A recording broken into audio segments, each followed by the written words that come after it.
Salve Fratres, alam sebagai saudari, suara bersama, keharingan, dan Laudato Si.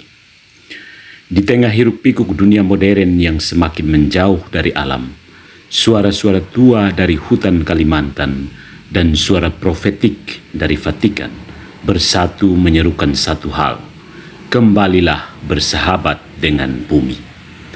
Tradisi kepercayaan keharingan dan ajaran ekologis Katolik dalam Laudato Si mungkin berasal dari ruang budaya dan agama yang berbeda, tetapi keduanya memandang alam bukan sebagai benda mati, melainkan sebagai bagian hidup dari kisah manusia dan ilahi. Dalam tradisi keharingan, alam tidak hanya dilihat sebagai tempat tinggal atau sumber daya. Ia adalah ruang sakral.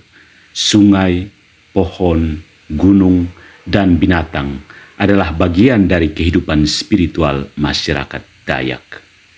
Mereka bukan hanya ciptaan, tetapi juga tempat bersemayamnya kekuatan roh-roh leluhur dan penjaga alam. Hubungan manusia dengan alam bukan hubungan penguasa dan objek, melainkan hubungan saling menghormati. Ada rasa takut dan cinta sekaligus, karena bila manusia merusak keseimbangan alam, bukan hanya hutan yang rusak, tetapi harmoni kosmis pun terganggu. Etika ini tercermin dalam kehidupan sehari-hari. Masyarakat keharingan menjaga batas-batas dalam berburu, bertani, dan mengambil hasil hutan. Ritus-ritus tradisional seperti tiwah atau mayanggar menjadi cara mengungkapkan permohonan maaf dan pemulihan kepada alam jika terjadi pelanggaran terhadap tatanan. Menariknya, suara yang serupa muncul dari Paus Fransiskus dalam ensikliknya yang terkenal, Laudato Si.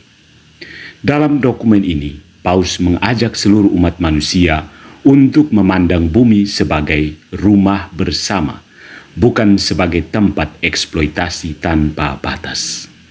Lebih dari itu, ia mengajak kita melihat alam sebagai saudari yang bersama kita memuji Sang Pencipta.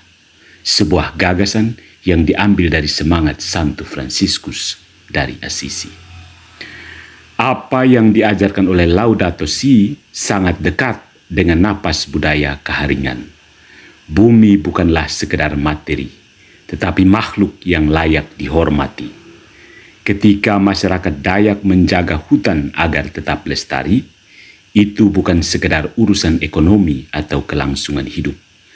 Itu adalah bagian dari laku spiritual. Dalam nada yang sama, Paus Fransiskus menegaskan bahwa merusak alam adalah dosa dan pertobatan ekologis menjadi bagian dari panggilan iman Kristiani masa kini. Jika tradisi keharingan mengungkapkan hubungan ini melalui ritus-ritus adat dan pantangan-pantangan tradisional, maka Laudato Si mengartikulasikannya dalam seruan global untuk pertobatan ekologis dan solidaritas lintas generasi. Keduanya menyentuh satu kenyataan yang sama: manusia bukan pemilik mutlak atas bumi, melainkan penjaga. Kita bisa membayangkan seolah tradisi keharingan dan Laudato Si duduk bersama dalam satu lingkaran, saling bertukar kisah dan kebijaksanaan.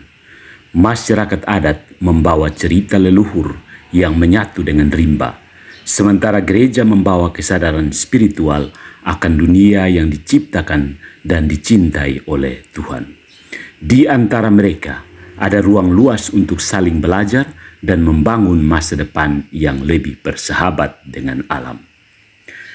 Dalam dunia yang terus mengabaikan jeritan bumi, suara dari hutan Kalimantan dan suara dari Tahta Suci adalah pengingat bahwa spiritualitas sejati tak pernah lepas dari tanah yang dipijak. Mereka mengingatkan kita bahwa mencintai Tuhan tak pernah bisa dipisahkan dari mencintai ciptanya, entah lewat doa di kapel atau lewat langkah hati-hati di tengah hutan. Follow for more.